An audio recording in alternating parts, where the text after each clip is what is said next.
지금 시각 오후 1시, 오늘의 작전을 준비할 시간입니다. 시장에 포착된 이상 징후들 추적하고 감춰진 종목의 실체를 밝혀내는 여기는 주식수사본부, 여러분들의 자산을 지켜줄 작전타임 60분입니다. 하루가 다르게 시장의 분위기가 정말 바뀌어가고 있습니다. 오늘은 코스피가 매수 사이드카가 발동되기도 했는데요. 지금도 코스피는 5% 넘는 강한 오름세 보이고 있고요. 코스닥도 동반 상승하면서 현재 2.8%대 강세 연출해내고 있습니다. 이렇게 시장의 변동성이 워낙 크다 보니까 어떻게 따라잡아야 좋을지 고민되시는 분들 참 많을 것 같습니다. 오늘도 저희와 함께 적절한 전략 세워가시죠. 그렇다면 오늘의 비밀 작전도 바로 브리핑 들어갑니다. 오늘 전력 관련주들도 흐름이 상당히 좋습니다. 반도체 필두로 해서 AI 밸류체인 전반적인 강세 만들어 나가고 있고요. 유동성이 정말 풍부한 시장이죠. 때문에 증권주들도 흐름이 좋습니다. 그 안에서 삼성증권 오늘 시장에서 좋은 모습 이어가고 있습니다. 그렇다면 이 안에서 오늘의 작전명은요? 오늘의 작전명 바로 반도체입니다. 오늘 작전명 올레드 시간에 이 반도체와 관련된 타깃주 여러분들께 전달드릴 예정이니까요. 구체적인 내용은 잠시 후 체크해 보시고요. 작전타임 60분 본격적으로 출발합니다.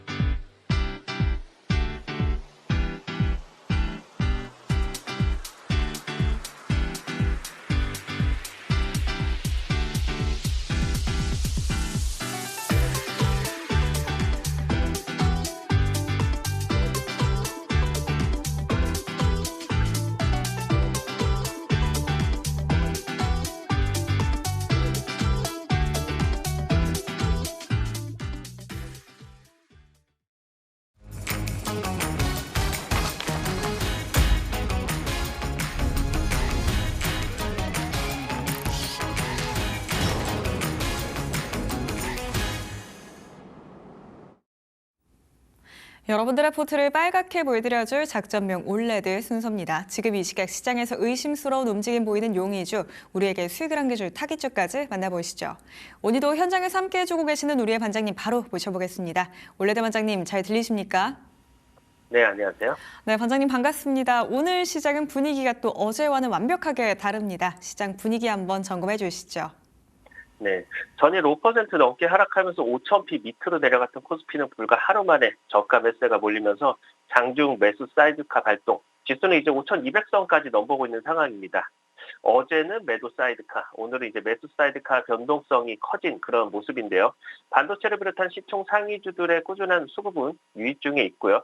그렇다 보니까 추가적인 상승까지도 좀 기대가 되는 상황입니다. 코스닥 역시 전일 하락에 따른 기술적인 반등을 시도하면서 강세를 유지 중에 있습니다. 수급을 보면 여전히 기관의 매수는 유입 중에 있고요. 시총 상위주들 역시 대부분 강세를 나타내면서 반등 흐름을 이어가고 있습니다. 다만 이제 코스피 대비 반등폭은 제한적인 모습을 나타내고 있고요. 장중 섹터별 순환매 흐름도 빠르게 나아지고 있는 만큼 순환매에 좀 집중을 해봐야 되겠습니다. 간밤 뉴욕 증시는 3대 지수 모두 강세로 마감이 됐습니다. 차기 이제 연준 의장으로 선임된 케빈 워시 전 연준 이사의 통화정책 기조를 두고서 시장의 해석이 좀 뒤섞인 가운데 우량주 위주로 저가 매수가 유입이 됐고요. 다우 증시와 S&P 같은 경우는 사상 최고가 경신을 좀 코앞에 두고 있습니다. 국내 증시 이번 주 정말 강한 변동성을 나타내고 있습니다. 최근에 이제 가파른 상승에 따른 조정에도 강하게 조정이 나왔고요. 반등할 때도 강하게. 어떻게 보면 여전히 수급을 보시면 주도주들 강세 유지 중에 있고요. 추세만 보시면 아직까지 우상향입니다. 여전히 우상향 집중된 상황이다 보니까 주도주 집중 매매는 이어가셔야 될 것 같습니다. 네, 우리 시장 여전히 추세는 살아있다라고 언급 주셨으니까요. 주도주들 위주로 앞으로도 매매 이어가 보시죠. 이렇게 오늘 시장 분위기 한번 점검해 봤습니다. 그렇다면 반장님의 어제자 타깃주도 공개해 볼 텐데요. 어제 작전명이 로봇이었습니다. 로봇 관련주 주셨는데 어떻게 하루 만에 목표가에 도달을 했더라고요, 반장님. 네, 우선 전일 타겟주는 티로보틱스였는데요. 사실 티로보틱스는 저희가 타겟주로도 몇 차례 안내드렸던 효자 종목이죠. 진입할 때마다 매번 수익을 챙겨준 종목인데 어제 공개 이후에 또 바로 급등이 나오면서 1차 목표가에 도달을 했습니다. 우선 작전본부에 오셔서 수익 챙기신 분들 모두 축하드리고요. 티로보틱스 투자 포인트를 다시 한번 체크해 보면은 미국 전기차 배터리 공장의 단일 규모의 300대 규모의 이제 자율이동 로봇을 성공적으로 안착시키면서 단순히 이제 기술력을 넘어서 글로벌 양산 라인에서의 압도적인 운영 능력을 입증을 했습니다. 고화중 부품을 이송하면서 이제 사람과 협업해야 하는 극한의 환경에서 이제 검증된 그런 레퍼런스 같은 경우는 향후 이제 북미 시장에서도 추가 수주의 강력한 보증 수표가 될 겁니다. 그리고 이제 AI 로보틱스 인수를 통해서 이제 스토커 시스템과 자동화 라인업을 강화하면서 단품 이제 로봇 제조사를 넘어서 공장 전체를 설계하는 어떻게 보면 스마트 팩토리 통합 솔루션 기업으로 도약을 했는데요. 반도체나 2차 전지, 방산 등 높은 신뢰도가 필요한 첨단 산업군 내에서 대기업 고객사를 확보하면서 어떻게 보면은 안정적인 실적 성장 엔진을 확보를 해놓은 상태입니다. 그리고 이제 미국 제조업 미슈어링과 이제 자동화 확대라는 거대한 정책 흐름 속에서도 이미 현장에 투입되어서 실적을 내고 있는 실전형 로봇 기업이죠. 그렇다 보니까 독보적인 수혜도 기대가 되는데 배터리 공장 같은 경우는 그 안에서 쌓은 노하우가 이제 반도체랑 일반 물류 산업 전반으로 확장이 되고 있어서 로봇이 이제 산업에 움직이는 인프라가 되는 시대에서 최대 수혜주로도 우리가 평가를 할 수 있을 것 같습니다. 그렇다 보니까 주가는 바로 반응을 해주는 모습인데요. 차트를 보시면은 전일 눌림목 구간에서 좀 안내를 드렸죠. 이런 종목들은 눌림목 구간에 적극적으로 좀 매수를 이어가자라는 안내를 드렸었는데 눌림목 이후에 오늘 되돌림 흐름 강하게 좀 붙어주는 모습입니다. 오늘 장중에 14%대 강사를 나타내면서 완벽하게 좀 되돌림 구간에 안착을 했는데요. 거래 대금도 차츰 늘어가고 있고요. 외인의 수급 또한 계속 붙어주고 있는 상황이다 보니까 어떻게 보면 오늘 차익 매물이 살짝 있지만 이번 조정도 또 싸게 살 기회가 될 것 같습니다. 우선 이제 3만 원 선 단기 전저 정고점 부분을 얼마나 좀 강하게 돌파할 수 있을지 여부하기는 좀 필요할 것 같습니다. 추가적인 AS는 저희 작전본부에서 진행될 예정입니다. 아래 QR코드에 접속하셔서 저희 작전본부에 들어오시면은 키로보틱스 눌림목 매수 타이밍과 그리고 오늘의 타겟주까지 모두 공개드릴 예정인 만큼 지금 바로 작전본부에 입장하시기 바랍니다. T-로보틱스 통해서 하루 만에 수익 챙기신 분들 모두 진심으로 축하드립니다. 이 종목 같은 경우에는 3만 원 선도 넘어설 수 있을지 한번 기대 걸어보셔도 좋을 것 같습니다. 추가적으로 눌림목 자리에서 언제 진입하면 좋을지는 저희가 작전본부 통해서 전달드릴 예정이니까요. 지금 바로 작전본부에 합류도 부탁드리겠습니다. 자, 이렇게 지난 타겟주 확인해 봤으니까요. 오늘도 용의주들 검거해 나가보도록 하겠습니다. 먼저 첫 번째 용의주로는 LS 일렉트릭을 주셨는데요. 이 종목 오늘 왜 이렇게 강할까요, 반장님? 15% 넘게 오르기도 하는데요. 네. 요즘 시장에서 가장 무서운 거는 이제 눈에 보이지 않게 커지는 산업인데 하지만 이제 멈추지 않고 커지는 분야. 바로 이제 전력 인프라죠. AI가 이제 세상을 바꾼다고 하지만요. AI도 결국엔 전기를 먹고 돌아가죠. 데이터 센터가 늘어나고 서버가 늘어나고 그 뒤에서 전력을 감당할 설비가 폭발적으로 좀 필요해지고 있습니다. 그리고 이제 이 거대한 변화 한복판에서 단순 부품 회사가 아니라 전력 시스템을 통째로 책임질 수 있는 기업이 바로 오늘 전력 슈퍼사이클의 중심에 서 있는 LS 일렉트릭인데요. 지금 이제 전 세계 전력 시장에서 가장 뜨거운 키워드가 바로 이제 AI 데이터 센터 전력 인프라죠. AI가 커질수록 서버가 늘고 서버가 늘수록 전력은 폭증을 하는데 그리고 이제 이 전력을 안정적으로 공급하는 기업이 진짜 수혜주로 꼽히고 있습니다. LS 일렉트릭은 이미 북미 빅테크 데이터 센터 전력 시스템 공급망에 깊숙이 들어가 있는데 단순 이제 부품 납품이 아니라 전력 시스템 단위의 솔루션 공급 기업이라는 점이 핵심으로 우리가 볼 수 있을 것 같고요. 특히 이제 초과압 변압기나 배전 솔루션 그리고 직류 전력 기기까지 데이터 센터에 필요한 전력 설비를 통째로 공급할 수 있는 몇 안 되는 기업 중에 하나입니다. 그래서 그 결과가 숫자로 나오고 있는데 글로벌 데이터 센터 수주도 1조 원 돌파를 했고요. 북미 매출도 1조 원 돌파. 어떻게 보면 이건 이제 시작의 가능성이 높고요. AI 증설은 이제 일회성이 아니라 구조적 흐름이고 그렇다 보니까 성장성은 더 커질 수밖에 없는 구조가 나타나고 있습니다. 그리고 이제 전력 산업에서 게임 체인저로 불리는 기술이 바로 HVDC, 초고압 직류 송전인데 전기를 멀리 많이 그리고 효율적으로 보내는 기술이죠. 그래서 정부가 지금 추진하고 있는 서해안 에너지 고속도로라든가 그리고 이제 한반도를 U자로 잇는 국가 전력망의 핵심이 바로 이 HVDC입니다. LS 일렉트릭 같은 경우는 이 분야에서 변압용 변압기 그리고 스태트콤, 그리고 벨브까지 풀 라인업을 갖춘 몇 안 되는 기업이고요. 즉 이제 일부 장비가 아니라 시스템 단위 수행 능력을 보유한 플레이어로 우리가 볼 수가 있는 겁니다. 그래서 이번에 전시회에서도 HVDC를 전면에 내세운 이유가 여기에 있고요. 이건 단순 홍보가 아니라 우리가 이제 이 사업의 주인공이다라는 선언에 좀 가깝다라고 볼 수 있고요. 전력 인프라 슈퍼사이클에 오면은 결국 돈이 몰리는 곳은 기술이 있고 레퍼런스가 있고 납기 가능한 기업.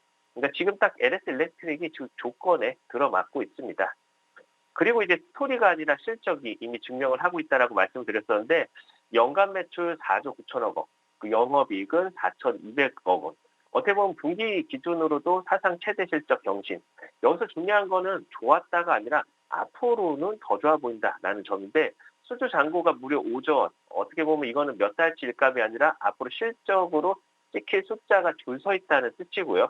그리고 이제 특히 초과 변압기 수주 잔고만 해도 2조 7천억 원 수준이고 북미나 아세안이나 신시장까지 글로벌 확장이 동시에 진행 중에 있습니다. 그래서 밸류 부담 이야기가 나온다 치더라도 실적이 계속 상향이 되면은 PR은 자연스럽게 낮아지겠죠. 그러면서 이제 지금 시장은 LS 일렉트릭을 경기주가 아니라 구조적 성장주로 좀 저평가, 재평가하기 시작을 했습니다. 차트를 보시면은 오늘 실적에 대한 기대감이 커져가면서요. 장중에 16%대 강세를 나타내면서 신고가에 다시 한번 경신을 했습니다. 우선 이제 50만 원대 심리적 저항을 완벽하게 지금 돌파, 안착을 해주는 그런 상황이다 보니까 추가적인 상승이 기대되는데 외인 기간에 매수세는 꾸준히 이탈 없이 유입이 되고 있는 걸 확인을 할 수가 있고요. 금일 60만 원 안착 시에는 80만 원까지도 충분히 상승 여력이 남아있는 만큼 60만 원 안착 여부부터 확인이 좀 중요하겠습니다. 정리해보면 전력은 이제 경기에 따라 움직이는 산업이 아니고요. AI가 커지고 데이터 센터가 늘고 그리고 국가 전력망이 바뀌는 흐름 속에서 전력 인프라는 이제 선택이 아닌 필수가 되고 있습니다. 그리고 이제 그 한가운데에 이미 실적, 수주, 기술력까지 다 보여주고 있는 기업. 이런 종목은 사실 뉴스 하나에 반짝이는 테마가 아니라요. 시장이 흔들려도 결국 다시 고개를 드는 구조적 주도주가 됩니다. 오늘의 용의주 LS 일렉트릭이었습니다. 앞으로 실적 더 좋아질 일만 남은 LS 일렉트릭 되겠습니다. 주가 과연 60만 원 선 안착해주고 80만 원까지 달려갈 수 있을지도 한번 기대 걸어보시죠. 이렇게 첫 번째 용의주 LS 일렉트릭이었고요. 두 번째 용의주는 삼성증권 봐보도록 하겠습니다. 오늘 증권주들 전반적으로 다 좋습니다. 그 안에서 특히나 삼성증권 택해주신 이유가 궁금하거든요, 반장님. 네, 요즘 시장을 보면요. 테마는 계속 돌고 종목도 바뀌고 하루에도 이제 몇 번씩 주도주가 좀 교체되는 장세. 사실 이럴 때 가장 꾸준히 돈을 버는 곳은 바로 이제 이 매매 자체에서 수익이 나는 곳, 증권사죠. 그래서 시장이 오르던 내리던 투자자들이 사고 팔기만 하면은 수익이 쌓이는 구조. 특히 이제 거래가 늘고 자산가들의 움직임이 활발해지는 구간에서는요, 실적이 가장 먼저, 가장 탄력적으로 반응하는 업종이 바로 증권업입니다. 그리고 이제 그 중심에 있는 회사, 어떻게 보면 브로커리지와 자산 관리를 동시에 잡고 있는 회사가 바로 삼성증권인데, 증권주 실적의 본질은 사실 복잡하지 않죠. 거래가 늘면은 돈을 버는 거고, 삼성증권은 순영업 수익 내에서도 브로커리지 비중이 높은 구조라서 거래 대금이 늘어나는 구간에서 실적 탄력이 빠르게 붙는 회사입니다. 최근에는 이제 시장 변동성이 커지면서 개인 투자자들의 매매 회전율도 올라가고 있고요. 이게 그대로 수수료 수익 증가로 이어지는 흐름인데 특히 이제 대형사 중에서도 삼성증권 같은 경우는 무리한 트레이딩보다는 브로커리지 중심의 안정적인 구조를 갖고 있어서 실적의 질도 좋은 편에 속합니다. 그래서 지수가 출렁거려도요. 거래만 살아있으면 이익이 늘어나는 구조. 이게 지금 증권 업황의 핵심이고요. 그 중심에 삼성증권이 있습니다. 그리고 이제 삼성증권의 진짜 무기는 단순한 이제 주식 중개가 아니죠. 자, 바로 이제 WM, 바로 자산관리인데 특히 이제 초고액 자산가 고객 기반이 붙었다라는 점이 중요한데 이 고객들은 단순 매매가 아니라 자산 분배나 대체 투자나 그리고 이제 글로벌 상품 같은 고부가 서비스로 연결이 됩니다. 그래서 최근에는 이제 글로벌 운영사들과 협업을 늘리면서 대체 투자 상품 라인업까지 강화를 하는 흐름인데 이건 단기 이벤트가 아니라 WM 수익 구조를 한 단계 끌어올리는 변화고요. 거래 대금이 늘 때는 브로커리지가 밀어주고 그리고 시장이 잠잠할 때는 어떻게 보면 WM이 받쳐주는 구조. 그래서 이제 삼성증권은 증권주 중에서도 실적 변동성이 상대적으로 낮은 체질을 가지고 있습니다. 그리고 이제 이익이 늘어나는 구간인데 밸류레이션은 여전히 낮은 자리라서 현재 주가 기준으로 보면은 PB가 한 1배를 한참 밑도는 수준이죠. 여기에 이제 배당 수익률이 6% 안팎이 기대되는 구간입니다. 그래서 즉 주가가 크게 안 움직여도 배당이 수익을 내어주는 구조고요. 증권주는 이제 보통 업황이 좋을 때만 보는 종목으로 생각하지만요. 삼성증권은 조금 다를 수가 있습니다. 거래대금 증가로 실적 상향이라든가 WM 성장으로 체질 개선 그리고 높은 배당으로 하방 방어도 해주고 있다 보니까 성장과 안정, 배당 어떻게 보면 이 세 가지를 동시에 갖춘 드문 증권사 구간이다라고 좀 우리가 좀 볼 수가 있겠습니다. 차트를 보시면은 주가는 단기 박스를 이어가던 구간을 이번에 강하게 돌파하면서 추세를 완벽하게 좀 만들어줬습니다. 어떻게 보면 심리적 저항 구간 10만 원 선을 코앞에 두고 있는데 연봉의 흐름을 보시면은 사상 최고가를 코앞에 이제 두고 있죠. 11만 원이 사상 최고가 구간인데 무엇보다도 장기 매물을 받았던 구간을 올해 좀 강하게 지금 돌파를 해준 상태에서 추세를 나온 상황이기 때문에 무엇보다 사실 이제 코스피가 5천 시대를 경신했듯이 정고가까지는 어떻게 보면 시간 문제일 뿐이다라고 좀 볼 수 있겠습니다.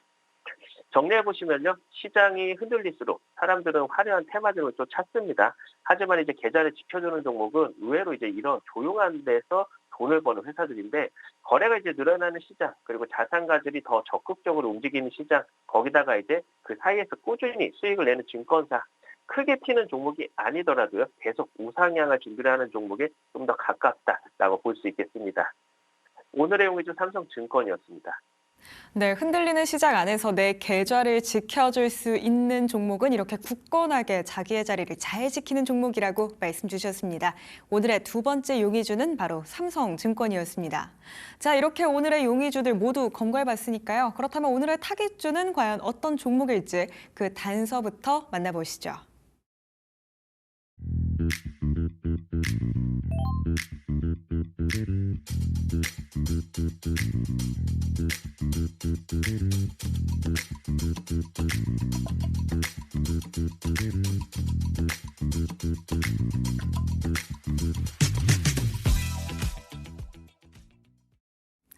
오늘의 작전명 바로 반도체였습니다. 이 시간에 반도체 관련된 타깃주를 받는 게 꽤 오랜만인 것 같아요, 반장님. 네, 요즘 시장에서 가장 강한 종목들의 공통점은요, 사실 겉으로는 조용한데 안에서 이제 판이 바꾸고 있는 회사들입니다. 그래서 겉으로는 보기에는 이제 그냥 카메라 회사 같기도 하고, 뭐 오늘 타겟주 같은 경우는 그냥 영상 장비 회사처럼 보이는데 속을 들여다보면은 전혀 다른 산업의 중심으로 이동하고 있는 기업이죠. 또 지금 반도체 시장은요, 메모리 가격뿐만이 아니라 이제 패키징 기술이 판도를 바꾸는 구간으로도 넘어가고 있습니다. 그리고 이제 AI 시대가 열리면서 데이터를 보는 눈의 가치도 급격히 올라가고 있는데, 그리고 이 두 흐름을 동시에 엮기 시작한 회사가 바로 오늘의 타겟주라고 보시면 되는데요.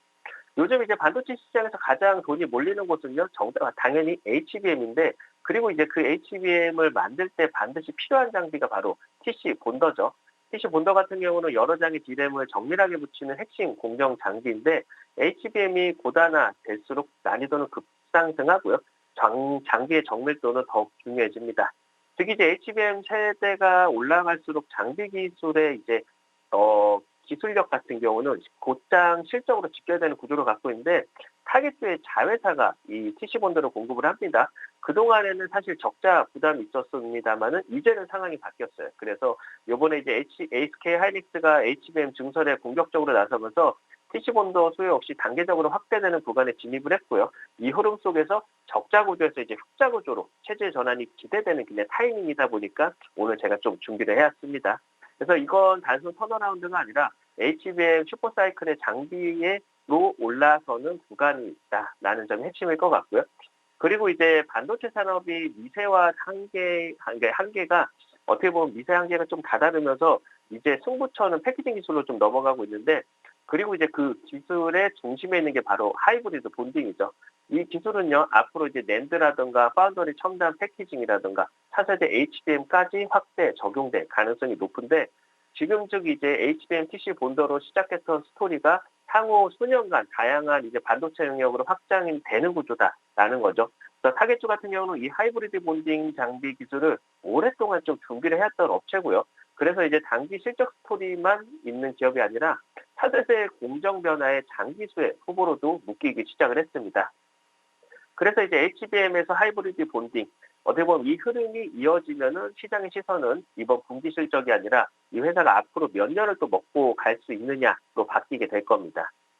그리고 이제 타겟주가 좋은 이유는요, 반도체 장비 어떻게 보면은 몰빵 구조가 아니라는 점인데, 기존 시큐리티 사업이 꾸준히 돈을 벌어주는 캐시카우 역할을 하고 있고요.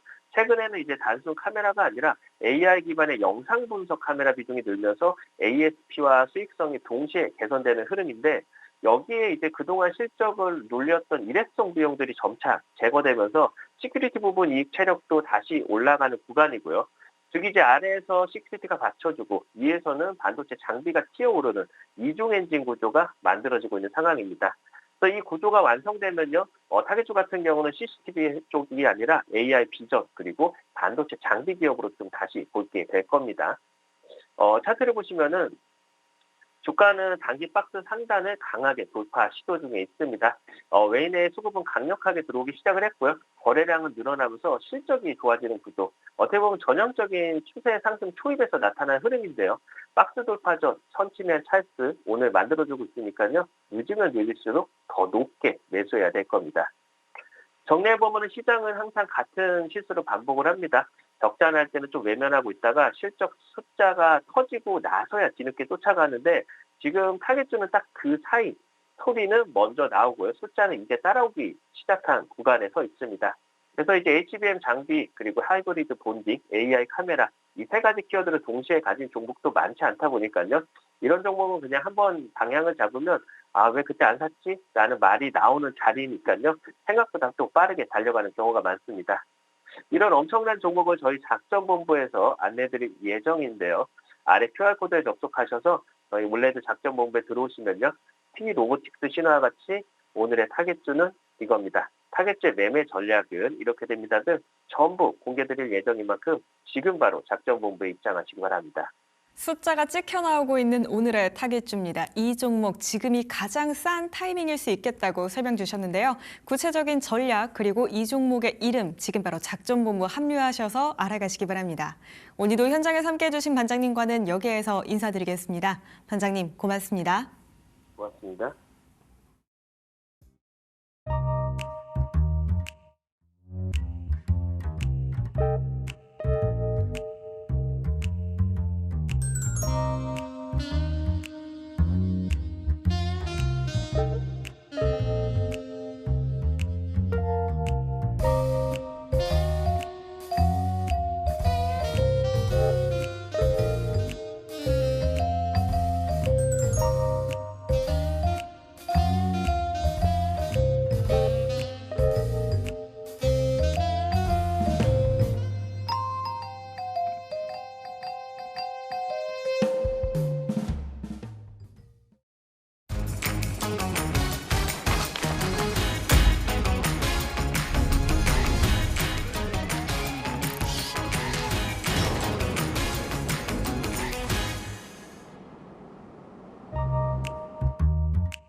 오후 들어 급격히 바뀌고 있는 시장 탈탈 털어보는 종목 수사대 시간입니다. 오늘 이 시간 함께해 주실 두 분도 바로 모셔보겠습니다. 위즈웨이브 이권희 대표, 영앤리서치 최진욱 본부장 두 분과 함께합니다. 어서 오십시오.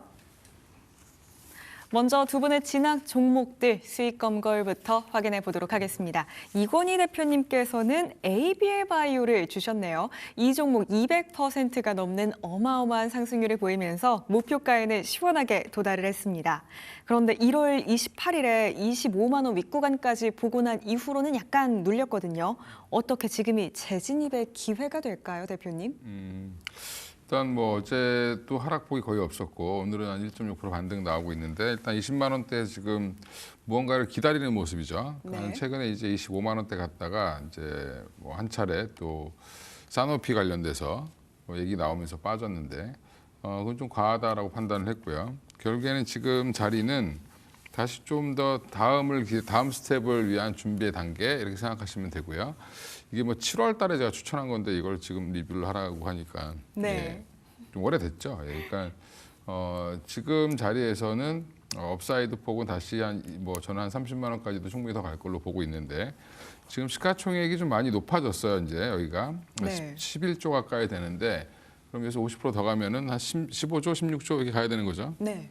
그러니까 거의 그 자리까지도 가려면 결국에 이제 제2의 알테오젠의 역할을 이제 ABL 바이오가 해줘야 되는데 지금 분위기는 좋습니다. 일단은 BBB 플랫폼이 지금 확대되고 있는 중이고 지금 최근에는 내투가 이것뿐만 아니라 지금 유전자 치료제가 핫하게 뜨고 있는데 유전자 치료제 관련돼서 유전자 치료제를 전달하는 물질로도 지금 BBB 플랫폼을 일라이릴리에서 지금 쓰려고 하고 있고 네. 그런 부분들 최근에 일라이릴리가 6조 이상을 들여서 이제 유전자 치료제 업체들을 인수를 했는데 거기에 이제 시너지 효과가 좀 난다라고 하면 ABL 바이오는 조금 더 업사이드가 더 클 걸로 보고 있고요. 물론 이제 그거는 시간이 좀 걸릴 겁니다. 근데 지금 이중항체 ADC 관련돼서도 임상 일상 들어갔다는 얘기가 이제 발표가 됐고요. 여러 가지 면으로 BB 플랫폼 관련돼서 추가 기술 수출도 기대하고 있기 때문에 이게 뭐 상반기 안에만 나와준다라고 하면 뭐 25만 원도 충분히 가지 않겠나, 25만 원, 30만 원도 충분히 가지 않겠나 생각하고 있습니다. 네, 추가적인 기술 수출 소식 상반기 안에 들려만 온다면 25만 원 선 넘어서 30만 원까지도 노려볼 수 있겠다라고 말씀 주신 만큼요. 우선 ABL 바이오 보실 때에는 추가적으로 기술 수출 소식 전해지는지 꼭 확인해 보시죠. 자, 그렇다면 최진욱 본부장님 종목도 확인해 보도록 할게요. 포스코 퓨처엠 주셨었고요. 이 종목도 20%라는 좋은 수익이 나고 있습니다. 아직 목표가 도달 전이기는 한데 그래도 오늘 장에서 반등 조금씩 나오거든요. 역시 기다리면 될까요? 일단 저는 지금 바닥은 확실히 잡혔다라고 좀 보고 있는 상황이고요. 일단 뭐 바닥에 대한 실적에 대한 괴리감은 여전히 뭐 살아 있다라고 볼 수가 있는 부분들인데 상대적으로 지금 실적에 대한 부분들이 이제 단기 실적이 좋지가 않다고 해가지고 지금 메이저들 같은 경우도 포스코 퓨처엠 같은 경우를 지금 뭐 매물을 좀 던진다거나 뭐 이런 모습들은 여전히 나오고 있는 모습들이 아닙니다. 그렇다라는 것은 결국 이제 단기 실적 부진보다는 중장기 성장성에 대한 부분들의 베팅이 계속해서 들어와주고 있다라는 거죠. 그렇다고 하게 되면 일단은 LFP 쪽에 대한 부분들의 양극재 증설 계획도 현재 차질 없이 진행이 되고 있는 상황이고요. 그렇다 하게 되면 LFP 쪽에 대한 부분들의 공급망 구축에 대한 부분들이 향후 성장성 방향이 확고해질 가능성이 굉장히 좀 높다라고 좀 보고 있는 상황이다 보니까 저는 오히려 지금 상황에서 월봉이나 주봉으로도 이평들이 지금 정배열 구간으로 초입이 형성이 되고 있는 상황이다 보니까 23만 4천 원대를 확실하게 돌파만 해준다라고 하게 되면은 저는 31만 원에서 38만 원대까지도 충분히 열려 있다라고 보고 있는 상황입니다. 네, 23만 4천 원 선만 시원하게 돌파해 준다면 31만 원 그 윗구간까지도 넘볼 수 있겠다라고 의견 주셨습니다. 우선은 포스코 퓨처엠 바닥 잘 잡혔다고 말씀 주셨으니까요. 조금 더 지켜보시죠. 이렇게 지난 종목들 체크해봤습니다. 그렇다면 세 가지 구역 오늘도 역시나 함께 둘러보시죠. 저희가 가장 먼저 둘러볼 구역은 반도체입니다. 반도체 안에서 두 분의 선택 열어보면요. 두 분께선 한미반도체 그리고 예스티 택해 주셨습니다. 한미반도체 역시나 어제 시장에서 눌리고 오늘 다시금 반등해서 움직임 보이고 있는데 오늘 진입의 기회라고 보시는 걸까요?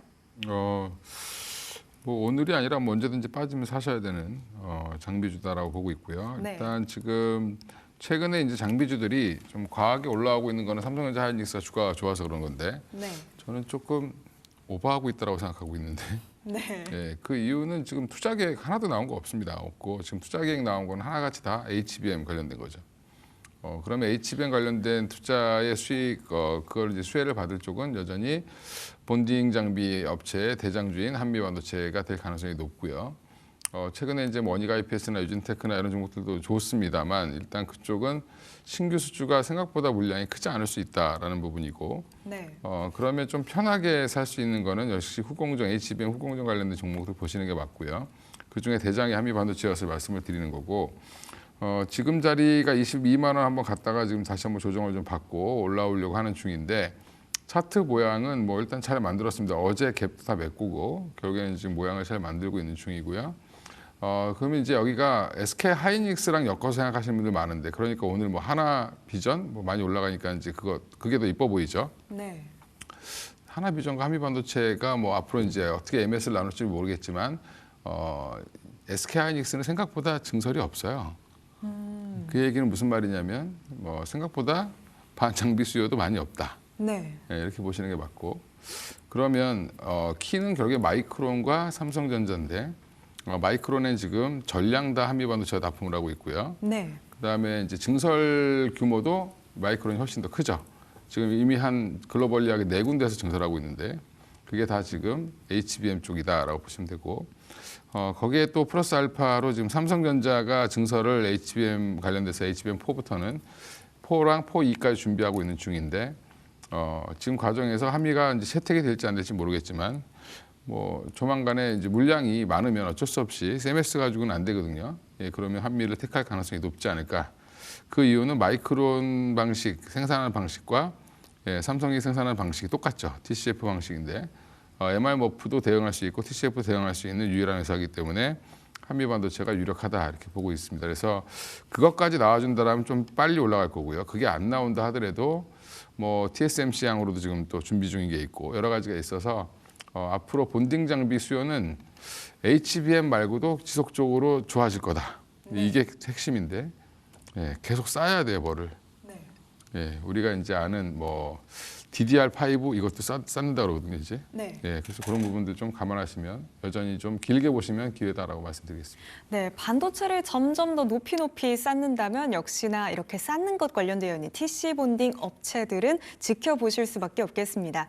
게다가 전 세계적으로 HBM 관련해서 캐파를 늘린다는 이야기들은 전해지고 있죠. 때문에라도 한미 반도체 주목해 보셔야겠는데요. 우선 목표가랑 손절가 혹시 한 번 더 말씀 주시면 어떻게 해주실까요? 1차 목표가는 이제 25만 원, 지금 자리에서 한 25만 원까지 보고 가시고 그다음에 네. 손절가는 17만 원으로 말씀드리겠습니다. 네, 한미 반도체 목표가 1차적으로는 25만 원 그리고 손절가는 17만 원 제시드리도록 하겠습니다.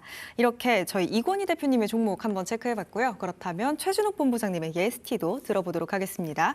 오늘 오전엔 잠깐 흔들리는가 싶더니 위쪽으로 그래도 방향 잘 잡아가는 것 같아요. 일단 지금 뭐 시장에서는 반도체 쪽 바라보게 되면 AI에 대한 부분들을 지금 붙여서 이제 대부분 종목들을 이제 한정적으로 좀 많이 보고 있는 상황이잖아요. 그러다 보니까 대부분 이제 좀 많이 시세가 좀 펌핑이 되어 있는 그런 종목들 위주로 대부분 지금 많이 서치를 하고 있을 거라고 생각이 드는데 제가 이제 종목들을 대부분 다 돌려보니까 추세가 이제 조용히 바뀌고 있는 기업들도 꽤나 좀 많이 보여지고 있더라고요. 그 중에서 이제 하나가 ST라고 좀 제가 이제 가지고 온 부분들인데 일단 이제 다들 아시다시피 고압수소 어닐링 쪽 관련해서 HPSP랑 일전에 소송 관련한 이슈가 좀 있었습니다.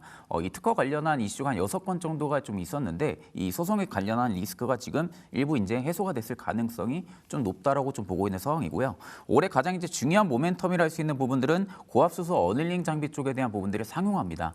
그간 이제 매출 쪽에 대한 부분들이 고압수소 어닐링 쪽에 매출 인식이 나오지 않았던 상황이다 보니까 그간 이제 시세가 펌핑이 나왔다가도 계속해서 시세를 계속 이어 나갈 수 있을 만한 그런 시너지 효과를 보지 못했던 부분들인데 작년부터 이미 발주가 계속해서 시작이 됐더라고요. 작년부터 이미 발주가 시작이 됐었고 또 작년 하반기 12월 달에는 125매 관련해서 고압수소 어닐링 자체 기술로도 지금 개발을 한 상황이다 보니까 그 자체 개발로 한 부분들까지도 지금 납품이 예정이 되어 있는 상황입니다.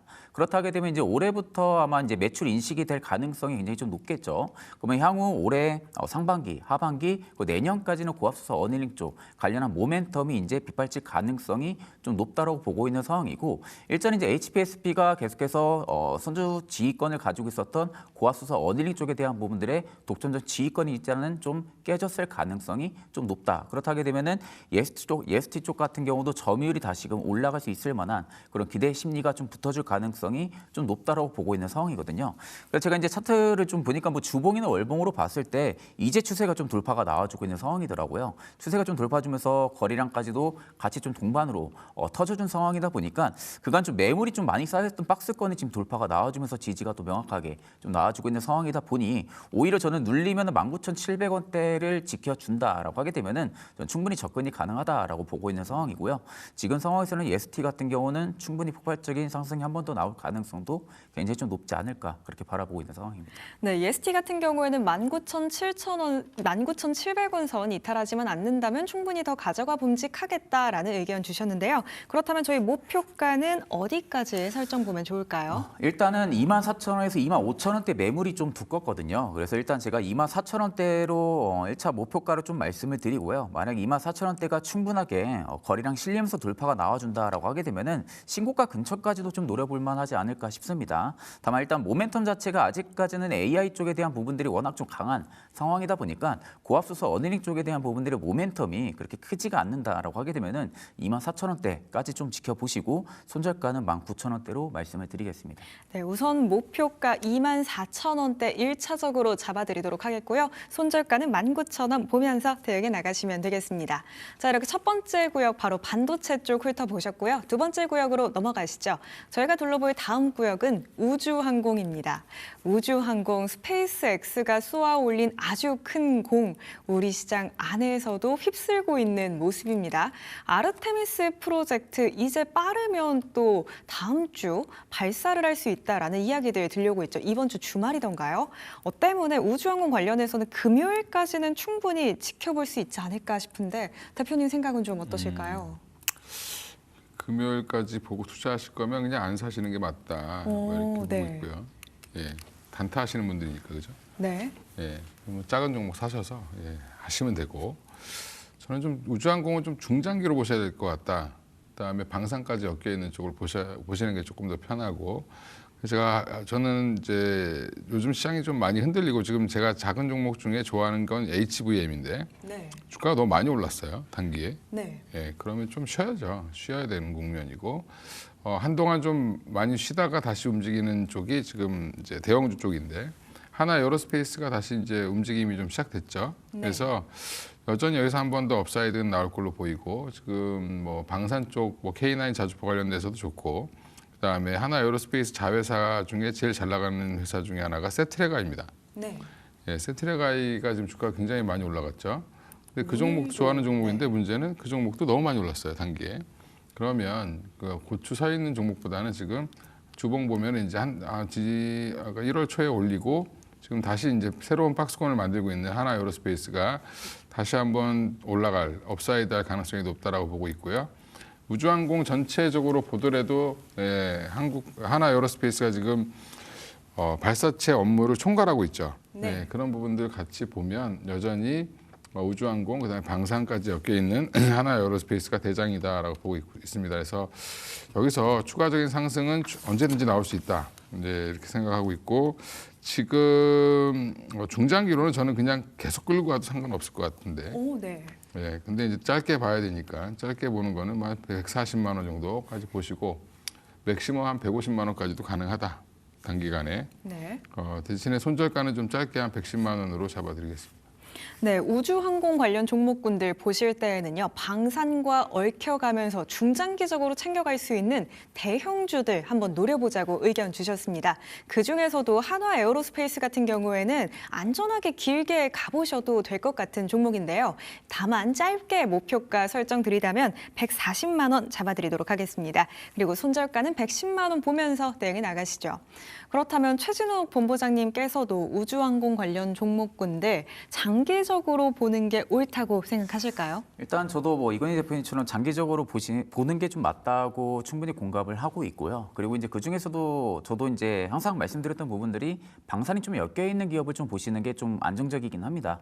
물론 이제 뭐 정부에서도 지금 우주항공 쪽에 관련해 가지고 정보 정책에 대한 자금을 투입을 시켜서 항공을 키워 나가겠다라는 뭐 이런 이야기들은 제스처적인 드라이브는 계속해서 나왔던 부분들이지만 시장에서는 이제 이 부분들이 지금 의구심이 계속해서 남겨져 있었던 상황이었거든요. 그러니까 실적에 대한 부분들이 계속해서 반영이 되기 위해서는 향후 이제 길어야 또 엄청나게 시간 소요가 또 오래 걸릴 수밖에 없는 상황이다 보니까 한번 시세가 나고 나서 다시 또 시세를 되돌리는 그런 현상들로 인해 가지고 오히려 좀 안정적으로 접근을 한다라고 하게 되면은 우주항공과 플러스로 방산이 좀 묶여 있는 기업들을 보시는 편이 좀 맞다라고 보고 있는 상황인데 일단은 단기적인 재료에 대한 부분들이 이벤트성이 좀 남아 있는 상황이잖아요.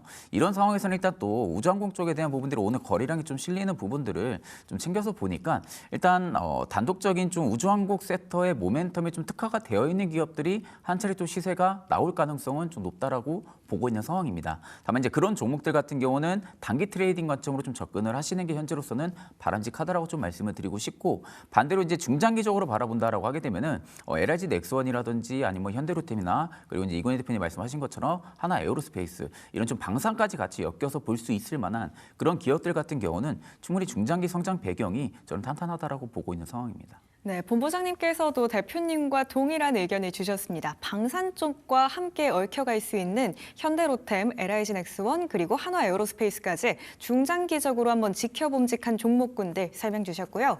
그렇다면 본부장님께서는 우주항공 섹터 안에서 어떤 종목 봐주실 건가요? 일단 저는 같이 엮여 있는 기업 말고 컨택이라는 기업을 좀 가지고 왔거든요. 일단 이제 컨택이라는 기업 같은 경우는 아마 흔히 아시는 분들이 많이 없을 거라고 생각이 듭니다. 이 지상국 시스템 엔지니어링 쪽에 대한 부분들의 사업 구조를 좀 영위를 하고 있는 기업이거든요.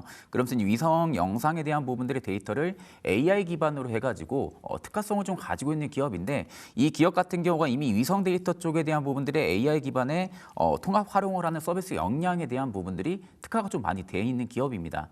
만약에 정부 측에서 우주항공 쪽에 대한 부분들의 정부 정책 자금의 드라이브를 걸어준다라고 하게 되면은 지상국 서비스를 결국에는 개통을 계속 늘릴 수밖에 없는 상황이거든요. 그럼 지상국 서비스에 대한 부분들의 지역을 계속해서 개통을 시킨다라고 하게 되면은 컨택 같은 경우가 오히려 매출에 대한 부분들의 레버리지 효과를 충분히 크게 가져갈 수 있는 그런 구조에 대한 순환매를 가지고 있는 기업입니다. 그렇기 때문에 오히려 어느 정도 역량에 대한 특화성을 가지고 있는 기업으로서 정부 정책에 대한 드라이브까지 같이 걸려준다라고 하게 되면은 충분히 우주항공 쪽에서도 빗발치는 좀 시너지를 확실히 낼 가능성이 좀 높다라고 보고 있는 상황이고요.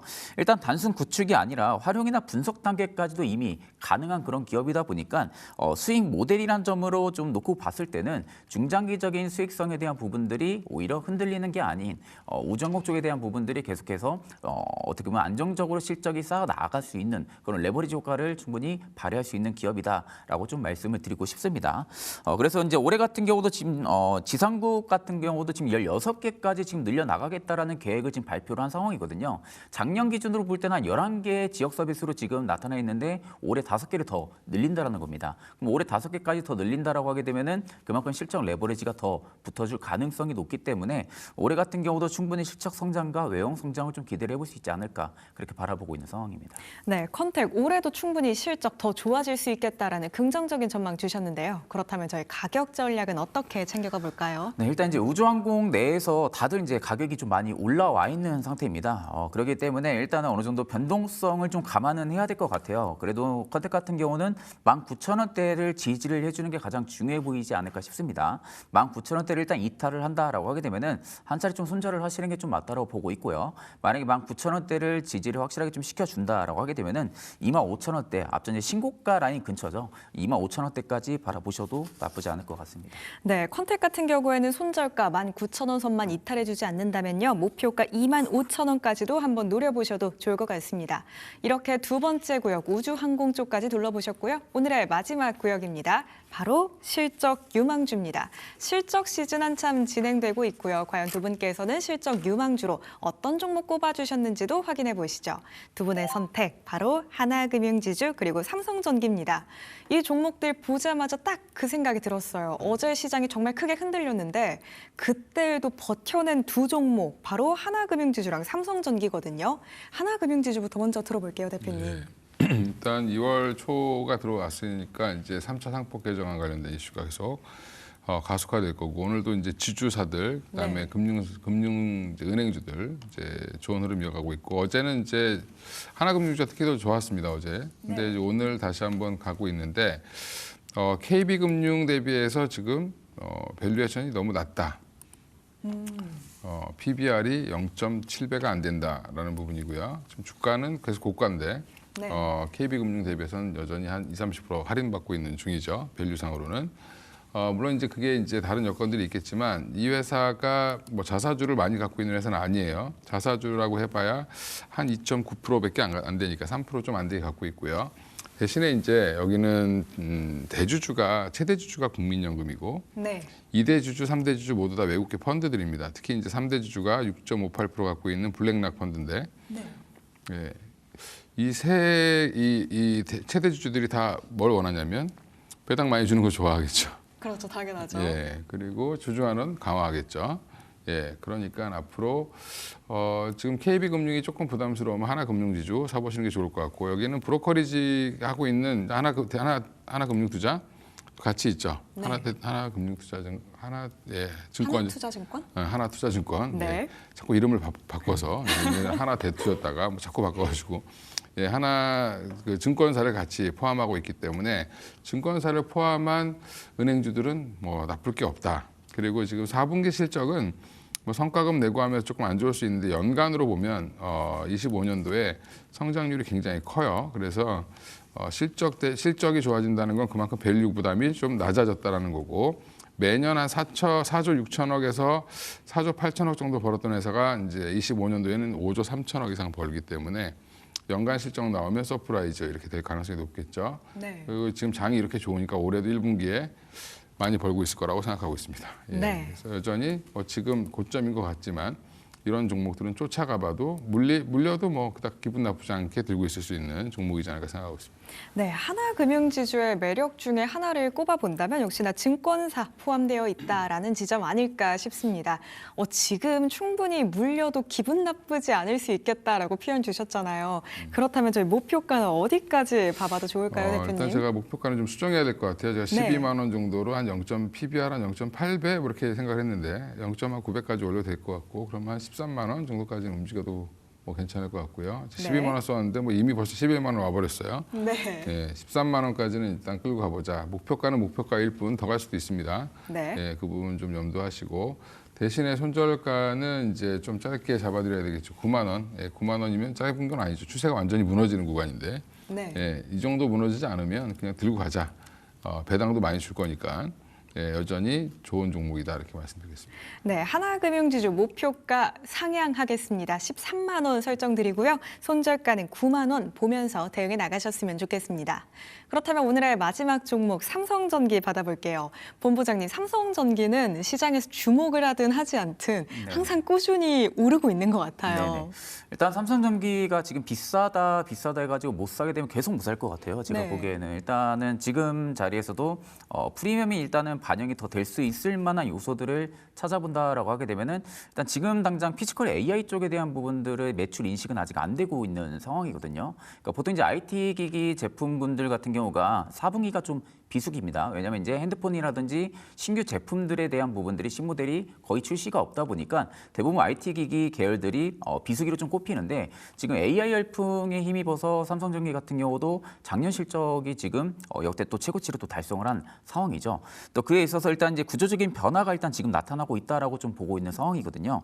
그래서 이제 AI 서버용의 지금 MLCC 쪽 같은 경우는 시장이 지금 30년까지도 연평균 성장률이 한 30% 이상까지 나올 것이다라고 지금 예측이 계속해서 나와주고 있는 상황입니다. 그렇다는 것은 시간이 지나면 지날수록 삼성전기의 몸집은 계속 커진다라는 소리가 되는 부분으로 우리가 해석을 해볼 수가 있겠죠. 거기에 이제 플러스로 피지컬 AI에 대한 부분들의 프리미엄까지 같이 반영이 된다라고 하게 되면은 과연 지금 가격이 비싸다라고 이야기할 수 있을까라고 좀 물음표가 좀 생기는 것 같습니다. 거기에 이제 중요한 포인트를 하게 되면 수요는 이제 어떻게 보면 구조적으로 증가하는데 이게 공급이 제한적이라는 점이죠.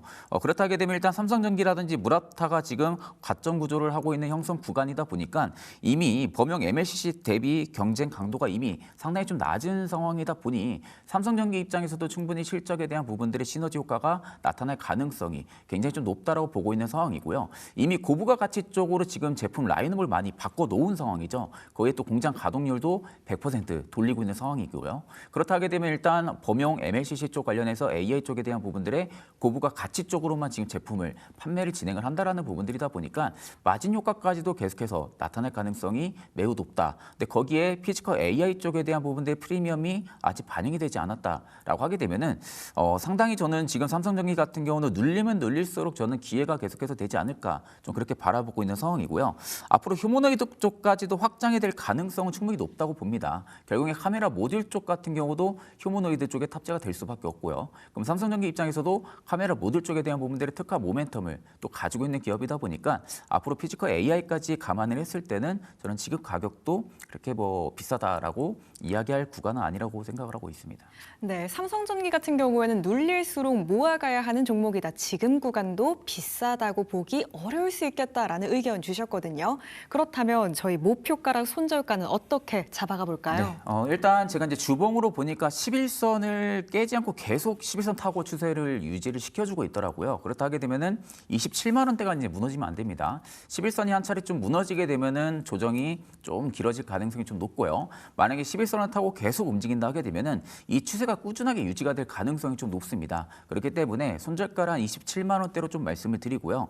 지금 증권가에서 목표가는 34만 원, 한 35만 원대로 좀 말을 많이 하고 있더라고요. 그렇기 때문에 일단 저도 34만 원대까지는 충분히 슈팅이 나올 가능성은 좀 높다. 다만 이제 34만 원대에서 기관과 외국인에서 이제 차익 매물이 얼마나 좀 소화가 되는지 그 여부를 좀 체크를 해야겠죠. 위쪽에 매물대가 아직은 없는 상황이다 보니까 34만 원대로 일단은 목표가로 말씀을 드리겠습니다. 네, 삼성전기 목표가 34만 원 잡아드리도록 하겠습니다. 이렇게 세 가지 구역 모두 둘러봤고요. 끝으로 두 분께 시장 전망에 대해서 한번 여쭤보고 싶어요. JP모건에서 코스피의 상단을 6천을 넘어서 7,500까지 설정했다라는 이야기들 들려오고 있습니다. 게다가 오늘 삼성전자가 지금 9% 넘게 오르거든요. 7,500 코스피 가능할까요? 지금 흐름이면 충분히 기대해봐도 되지 않을까 싶은데요, 대표님. 예, 뭐 가능한데 이제 시간을 이제 너무 빠르게 가진 않을 수 있고, 네. 오늘 되게 많이 올라오는 거지만 어제 이제 하락분을 좀 되돌린 거죠. 네. 코스피 기준으로 보니까 딱 그냥 되돌렸네요.